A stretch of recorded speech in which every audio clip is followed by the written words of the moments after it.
আমরা কোনো কর্মে লিপ্ত হবার পূর্বে কি করি মা? আমাদের গৃহ মধ্যে আমাদের পিতা মাতা গুরুবর্গ যারা থাকেন তাদের চরণে প্রণাম করে তাদের আশীর্বাদটুকু শিরোপরে ধারণ করে, মস্তক পরে ধারণ করে তারপর আমরা কোনো কর্মে লিপ্ত হই। কি এটাই তো আমাদের প্রাচীন প্রথা। কিন্তু জাগতিক জগতের সন্তানেরা বাবা মায়ের হাতে পায়ে হাত দিয়ে প্রণাম করতে হয়তো ভুলে গেছে। তো এটাকে মনে করিয়ে দেওয়ার দায়িত্ব কিন্তু এই বৈষ্ণব পদাবলীর। তো যেমন আমরা গৃহ মধ্যে আমাদের বাবা মায়ের পায়ে হাত দিয়ে প্রণাম করি, আর বলা বাহুল্য যে তাদের আশীর্বাদে জটিল হইতে জটিলতম, কঠিন হইতে কঠিনতম সেই কাজটি, সেই কর্মটি আমরা খুব অনায়াসে, খুব সহজেই সুসম্পন্ন করে থাকি। তো জাগতিক জগতে যেমন আমাদের গুরুবর্গ পিতামাতার চরণে আমরা প্রণাম করি, হরিবাসরে বসলে, কীর্তনের আসরে এলে যিনি কীর্তনের পিতা, হরি নামের পিতা, তো তার চরণেই তো প্রণামটা করবো না, কার চরণে প্রণাম করবো মা গো? হ্যাঁ, তাই তো করজোরে জোর হস্তে প্রত্যেকেই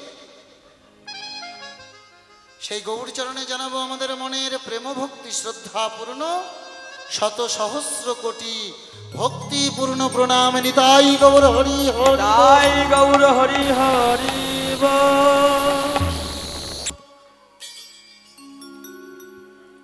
নীলাই ফিরে আসি। আজ গৌর সম্বন্ধে দু একটি কথা না বললে নয়, কীর্তন অপূর্ণ থেকে যায়।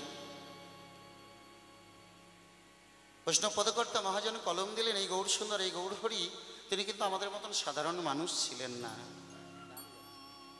শাস্ত্রে মহাজন কলম দিলেন শ্রী শ্রী চৈতন্য চরিতামৃতে কবিরাজ কৃষ্ণদাস গোস্বামীপাদ তিনি কলম দিলেন সেই ব্রজের বাঁকা বংশীধারী ভগবান শ্রীকৃষ্ণ তার পরম ভক্ত প্রেমময়ী শ্রীমতী রাধারানী সঙ্গে করি, রাধারানী সঙ্গে করি। রাধা কৃষ্ণ দুই দেহ এক হয়ে আজ গৌর রূপ ধারণ করে ওই সূচিগর্ভ সিন্ধু মাঝে জগন্নাথ মিশ্রের ঘরে 1486 খ্রিস্টাব্দ 23 ফাল্গুন বৃহস্পতিবার শুভ দোল পূর্ণিমার দিন নবদ্বীপের ভাগ্যাকাশে তিনি গৌর রূপে উদয় হলেন। রাধে রাধে, নিতাই গৌর হরি বল।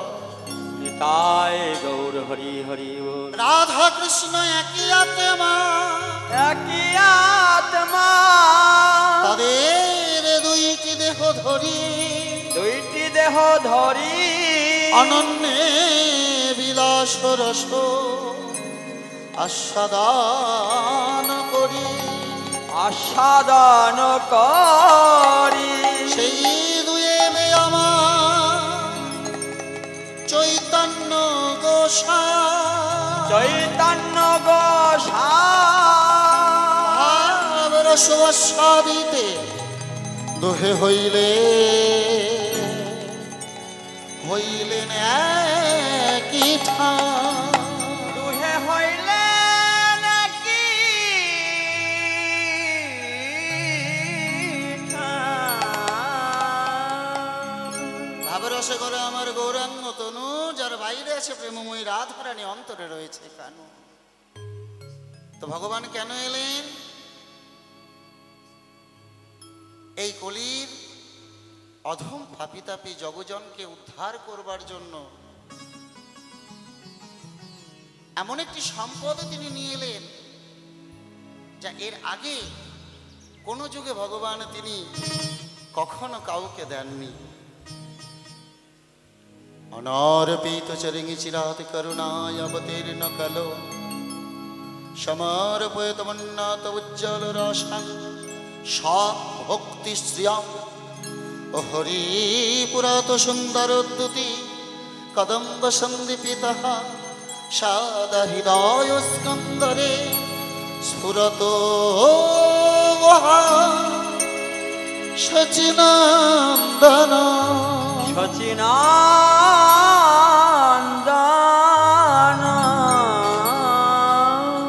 অনারপিত চরিঙি চিরাত, যা কোনোদিন কোনো কালে কোনো জনকে কোনোভাবে যা কখনো অর্পণ করা হয় নাই, সেই ভগবানের স্বভক্তি করুণা করে কৃপা করে এই কলিযুগে তিনি অকাতরে তিনি সকলের তরে বিলিয়ে দিলেন।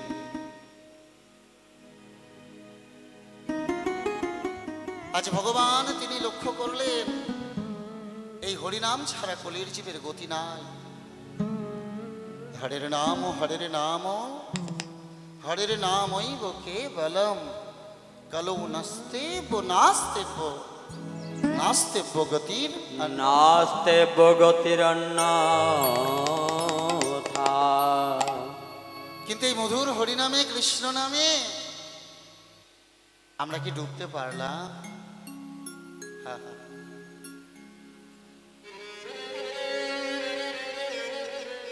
এই মধুর হরি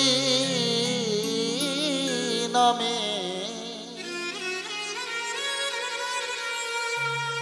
এই মধুর কৃষ্ণ নামে কত পাপী তাপী উদ্ধার হয়ে গেল।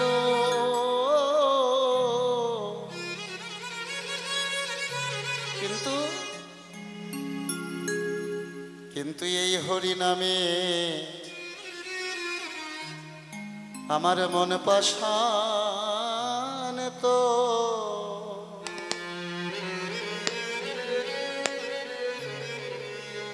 আমার মন পাষাণ তো গলল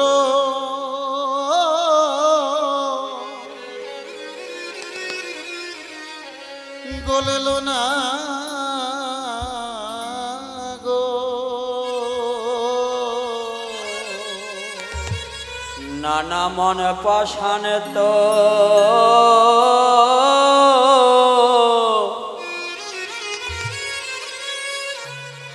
আমার গল্ল না গো।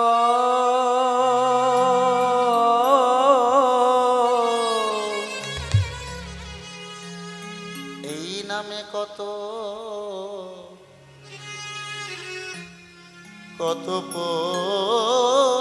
পতি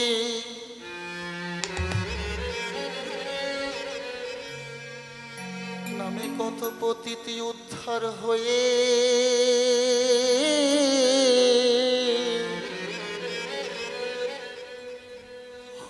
গেল।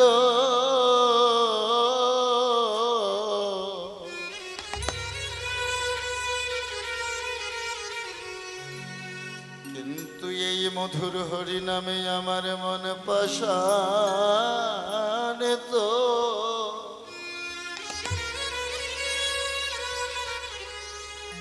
মন পাষাণ তো গলল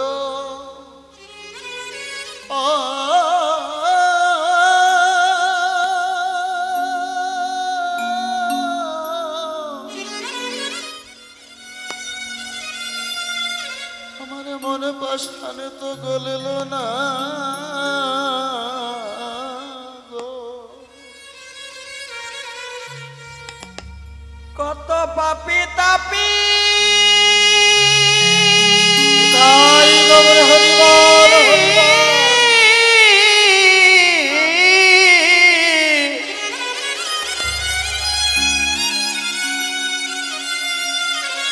কত পাপী তাপী তরে গেল।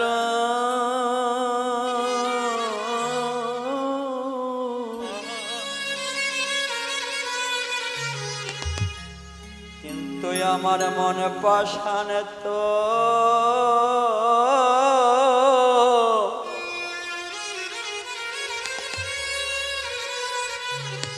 কেন গড়ল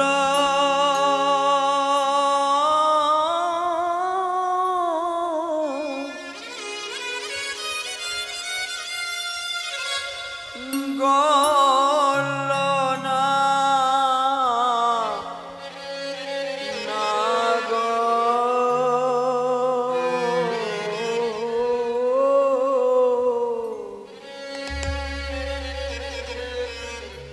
হবে বিষয় বিষে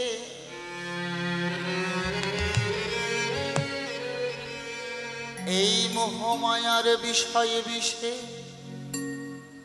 আমি সদাই ডুবে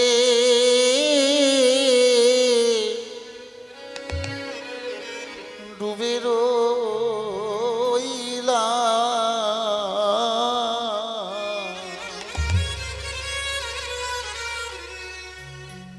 এই পৃথিবীতে মানব রূপে জন্ম তো নিলাম না, এত সুন্দর এই ভজনযোগ্য দেহ পেয়ে কি করলাম? সারাটা জীবন আমার আমার আমার আমার করতে করতে কাটিয়ে দিলাম, তাই না? বাড়ি আমার, গাড়ি আমার, পিতা আমার, মাতা আমার, পুত্র আমার, কন্যা আমার, বিষয় আমার, বৈভব আমার, বন্ধু আমার, বান্ধব আমার, আরে সবই তো আমার। কিন্তু একদিনের জন্য চিন্তা করলাম না আমি কার।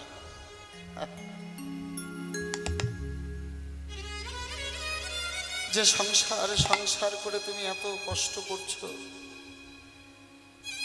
এই সংসার কি কোনোদিনও তোমার হয়েছে না হবে? এই সংসার কতদিনে তোমার? যতদিন তুমি সংসারকে কিছু দিতে পারবে ততদিন সংসার তোমার। আর এই সংসারে যখন তুমি আর কিছু দিতে পারবে না, তখন এই সংসার আর তোমার থাকবে না।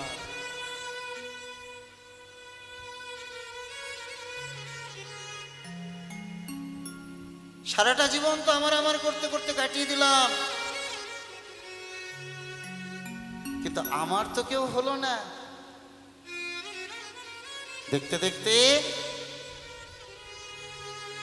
এই মানব দেহটা আস্তে আস্তে আস্তে আস্তে বার্ধক্যে দিকে এগিয়ে যেতে থাকলো। মাথার কালো চুলগুলো সাদা হয়ে গেল, দাঁতগুলো পড়ে গেল, দৃষ্টিশক্তি কমে গেল, শ্রবণ শক্তি কমে গেল। একদিন হৃদয় বল হরি বলে এই দেহ থেকে প্রাণ পাখিটা একদিন ছেড়ে চলে গেল। আর সেদিন তোমাকে মৃত বলে ওই বাড়ির তুলসী তলায় উত্তর দিকে মাথা, দক্ষিণ দিকে পদ করে পাড়া প্রতিবেশী যারা থাকলো চারজনাতে ওই কাঁচা বাঁশের দোলাতে করে যখন তোমাকে ঘাটে নিয়ে গেল, তখন কি সঙ্গে কিছু গেল গো? টাকা পয়সা, বাড়ি গাড়ি কিছু সঙ্গে গেল? সেদিন কে গেল সঙ্গে? বলো হরি হরি বল, বলো হরি হরি বল। তাহলে সেদিন হরি নাম যাবে আর, হরি নামে যাবে আর এই প্রাণ যাবে।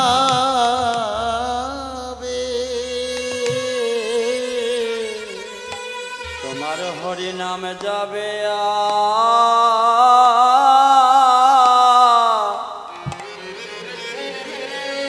এ প্রাণ যাবে।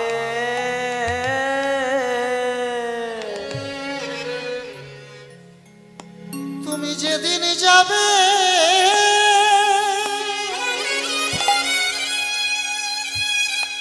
তুমি যেদিন যাবে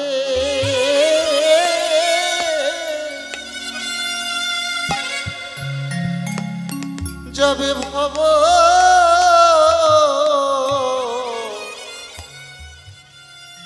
ভব পারে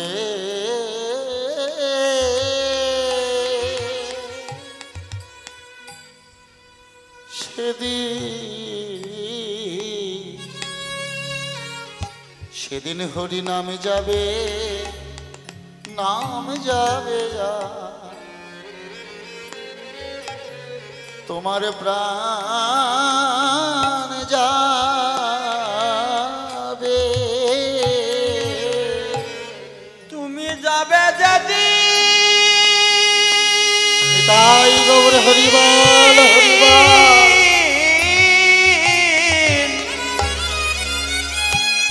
তুমি যাবে যেদিন ভাব পারে,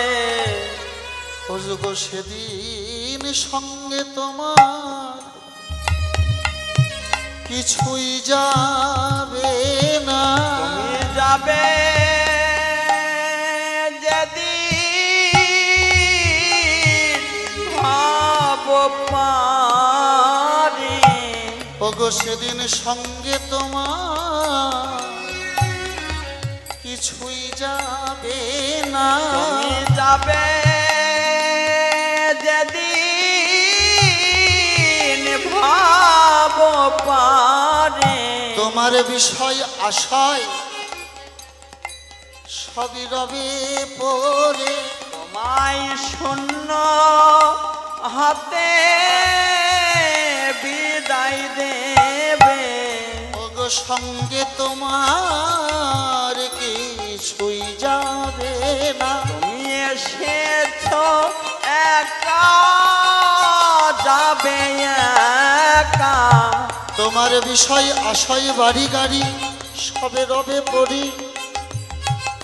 একা একা যেতে হবে, তাই তো মনের সময় থাকতে একবার হরি বল।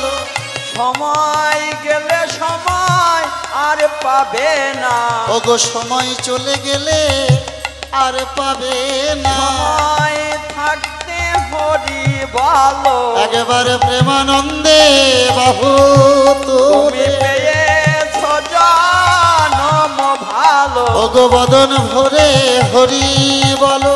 হরি বলা জনম পেয়ে, ওগো বদন ভরে নম ভালো।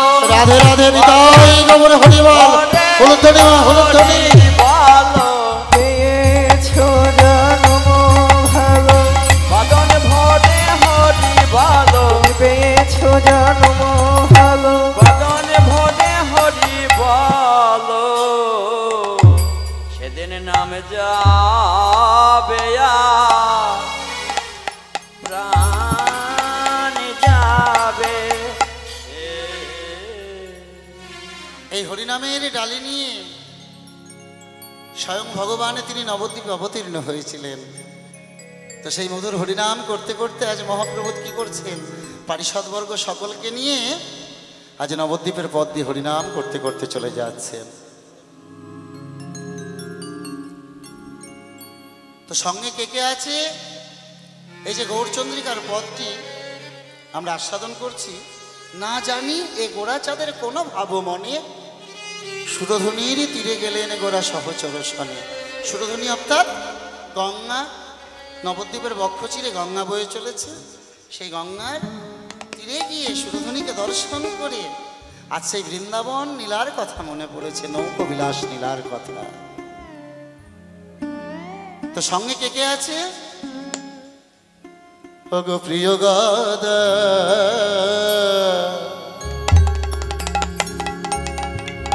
প্রিয় গদা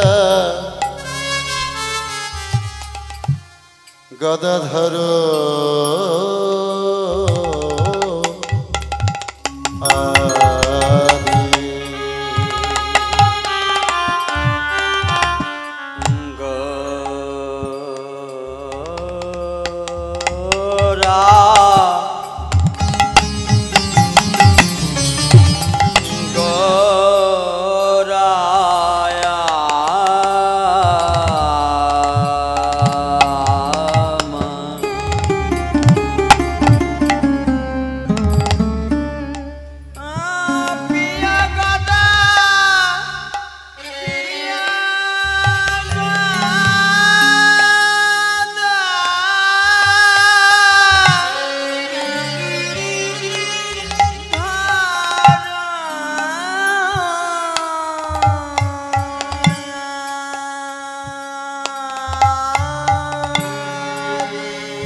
আমার গোরা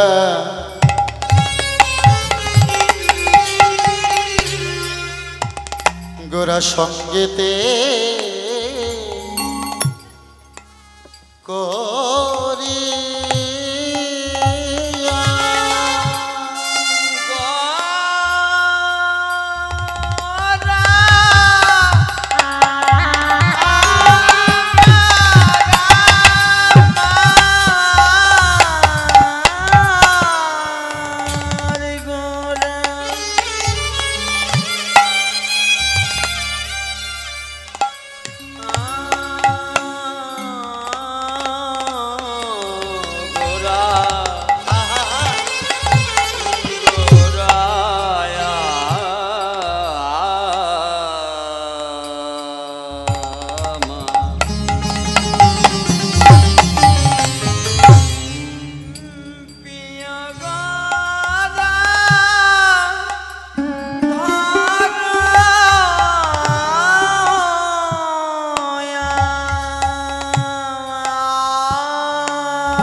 সঙ্গেতে করি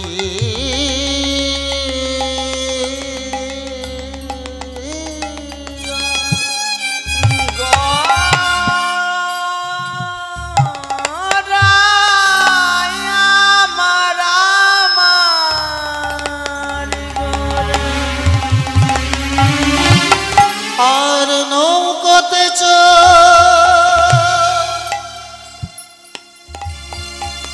চড়িলে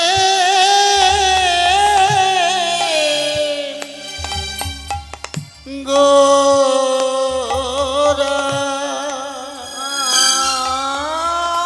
নৌকাতে চারিলে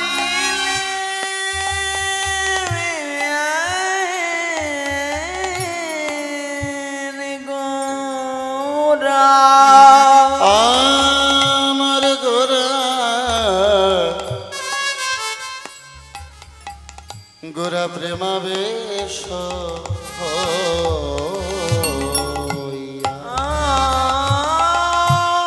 নৌকাতে চারিলে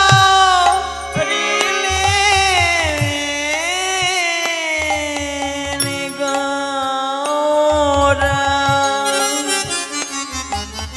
গোরায় আমার প্রেমাবেশ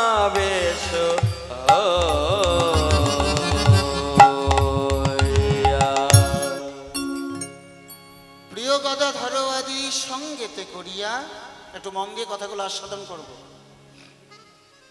আর এই যে বৈষ্ণব পদাবলী আমরা যে রাগের উপরে আস্বাদন করলাম,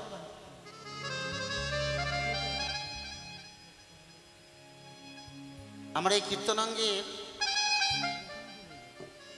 আমার প্রথম যে গুরুদেব মাননীয় শ্রী ঝন্টুদাস মহাশয়, তার কাছ থেকে এই রাগগুলো আমি শিক্ষা করেছিলাম এবং তিনি আমায় কৃপা করে এই শিক্ষাটুকু দান করেছিলেন।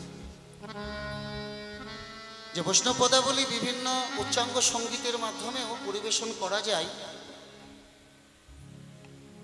এটা তো আমাদের কীর্তনাঙ্গের বর্তমান কীর্তন সম্রাট যিনি মাননীয় সুমন ভট্টাচার্য মহাশয়, তিনি আমাদের একবারে চোখে আঙুল দিয়ে দেখিয়ে দিচ্ছেন এবং আরও কীর্তনীয়া তারাও গাইছেন।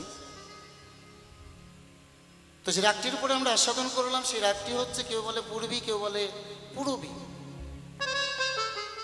প্রিয় গদা ধারবাদী সঙ্গেতে করিয়া নৌকোতে চলিলেন গোরা প্রেমাবেশ হইয়া। আজ নৌকো পরে তরণী পরে উঠে কলিযুগের ভগবান তিনি কি করলেন? আজ কান্ডারি হয়েছে, কান্ডারি হয়েছে। আজ কান্ডারি। কান্ডারি কাকে বলে? নাবিক, আর একটু প্রচলিত ভাষায় গেলে মাঝি, তাই না? তাহলে যিনি নাবিক মাঝি, তার কর্মটি কি? এই যে গঙ্গা নদীতে আমরা লক্ষ্য করে থাকি, এপার থেকে ওপারে নিয়ে যাই, ওপার থেকে এপারে নিয়ে আসে। ভক্তবৃন্দ পারিষদবর্গ বলছে, প্রভু তুমি যে আজ কান্ডারি বলে কাকে পার করবে? নীলা দর্শন করে বৈষ্ণব পদকর্তা দুটি নয়ন জলে বুক ভাসায়। আজ তিনি বলছেন তাকে তোমরা চিনতে পারো নাই গো, সে কাকে পার করবে জানো? কলির জীবকে পার করবে বলে প্রভু আজ কান্ডারি হয়েছে। কলির জীবকে পার করবে বলে গোরা কান্ডারি হয়েছে। কলির জীবকে পার করবে বলে ওগো রসময় গৌর হরি। কলির জীবকে পার করবে বলে বিদায় গৌর হরি বল গৌর হরি। কলির জীবকে পার করবে বলে রসময় গৌর হরি, কলির জীবকে পার করবে বলে রসময় গৌর হরি, কলির জীবকে পার করবে বলে রসময় গৌর হরি, কলির জীবকে পার করবে বলে রসময় গৌর হরি। গোরা কান্ডারি হয়েছে প্রেমাবেশ হইয়া। তাহলে ভক্তবৃন্দ সঙ্গে নিয়ে নৌকোর উপরে উঠেছে মহাপ্রভু। আর নৌকোর উপরে উঠে নিজে নাবিক হয়ে কি করছেন? আপনি নাবিক হইয়া বাহে বৈঠা খানিয়ে ডুবিল ডুবিল বলে সিঞ্চে সবে পানি। আর মহাপ্রভু তিনি কি করছেন? তিনি নৌকোখানা বাইছেন আর ভক্তবৃন্দ ভগবারি সদগণ সবে হরি হরি বলে, হরি হরি বলে, পুরব সঙ্গরীকে সঙ্গরি কেহ তারা ভাসে প্রেম জলে। ভাসে প্রেম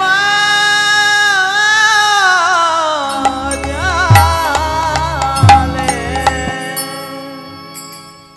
রাধে রাধে। একটি কথা না বললেই নয়, বর্তমানে জাগতিক জগতের কীর্তন, এই যে আমাদের সনাতন ধর্ম, এটার অবস্থা কিন্তু খুব একটা ভালো জায়গায় নেই মা।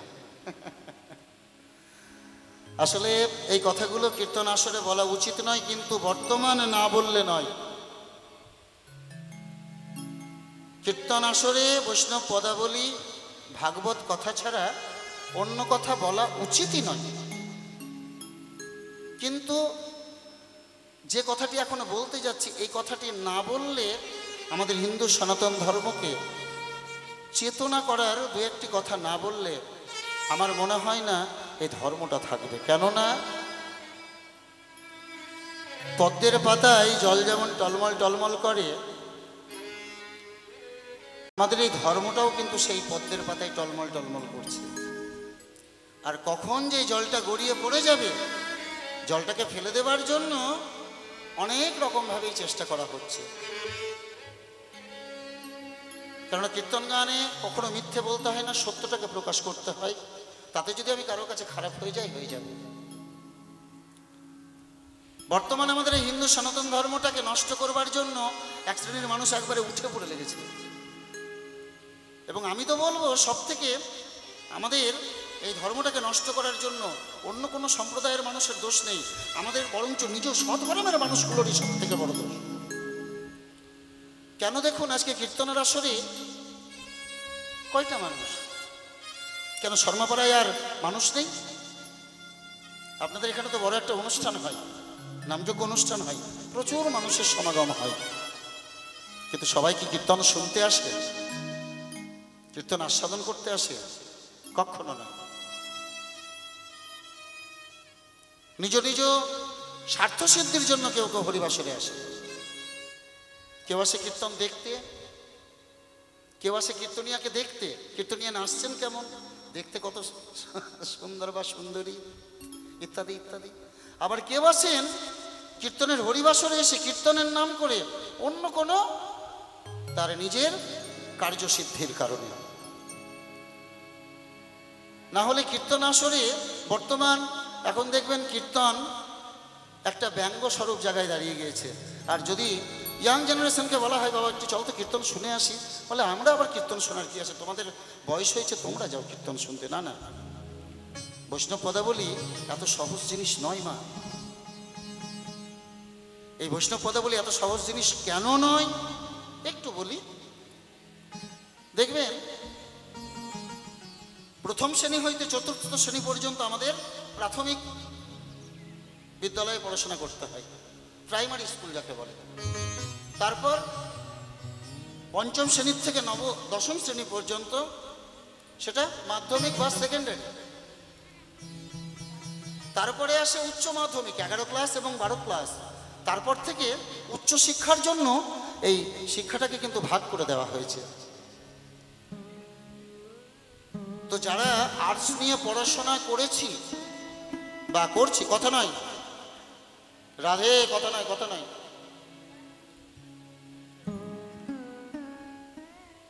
যারা উচ্চশিক্ষায় আর্টস নিয়ে পড়াশোনা করেছি, লক্ষ্য করে দেখবেন ফার্স্ট ইয়ার, সেকেন্ড ইয়ার এবং থার্ড ইয়ারে এই বৈষ্ণব পদাবলীকে অধ্যয়ন করানো হয়। সেখানে এই বৈষ্ণব পদাবলীর কোর্স রয়েছে, সেখানে কিন্তু ছেলে মেয়েদেরকে এই বৈষ্ণব পদাবলী পড়ানো হয়।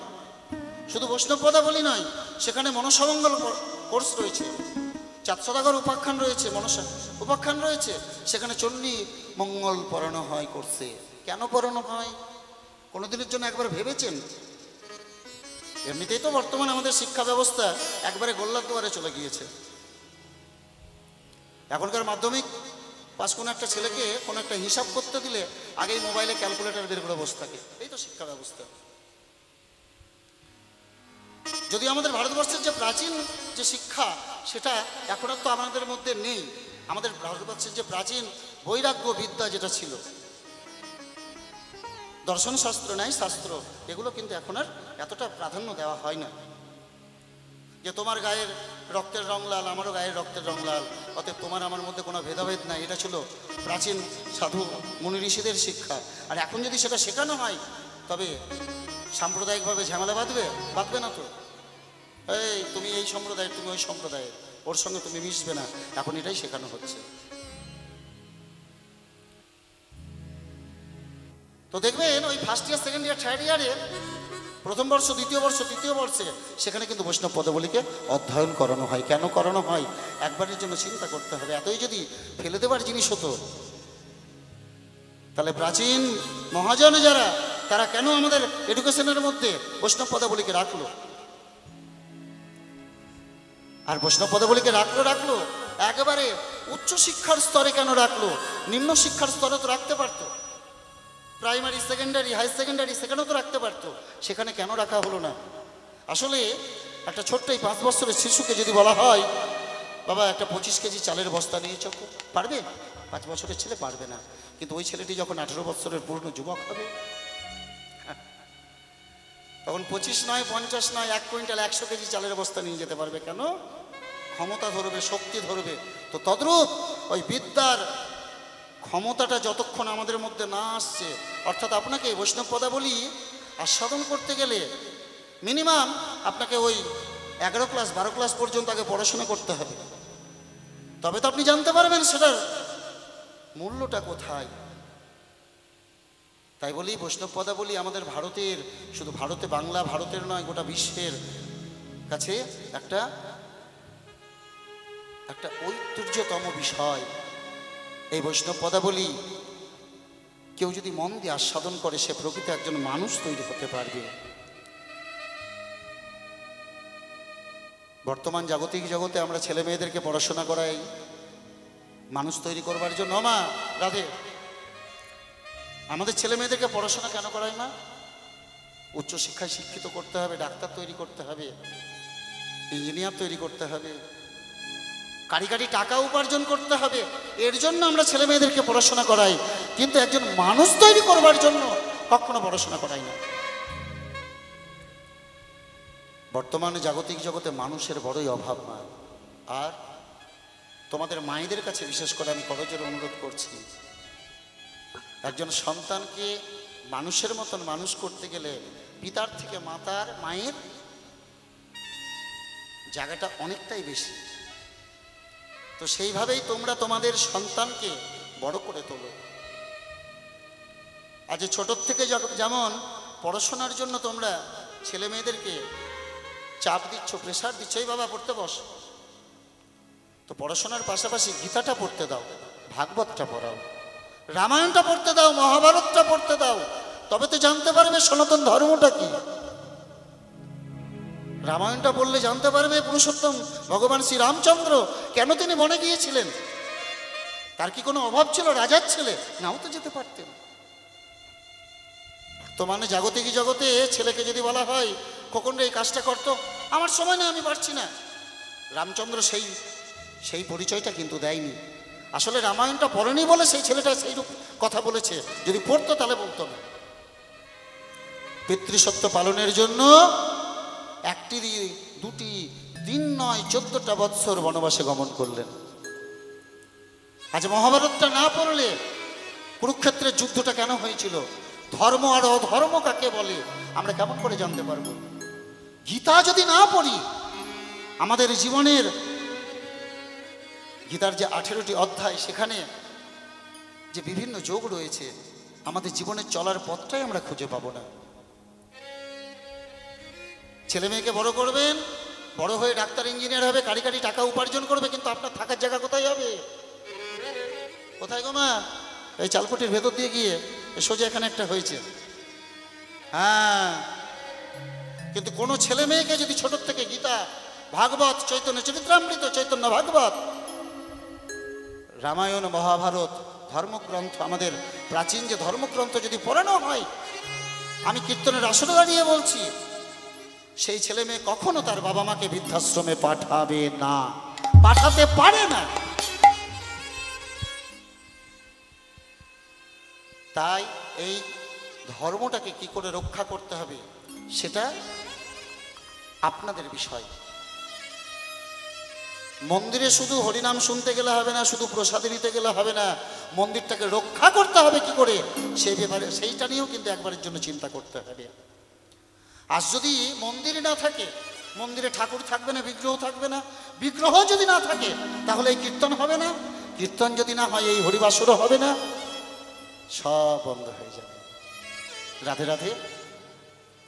আমার কথায় কেউ আঘাত পেলে ক্ষমা করে দেবেন, তবে চেষ্টা করবেন আপনাদের ছেলে মেয়েদেরকে এই ধর্মের পথে অনুমোদন করার, এই ধর্মের পথে তারা যেন এগিয়ে আসে। কেননা আপনারা তাদের শেখাননি বলে আজকে আসেনি। দেখুন, কীর্তনের আসরে কোনো 12 বছর থেকে 25 বছরের মধ্যে কোনো ছেলে মেয়ে আছে?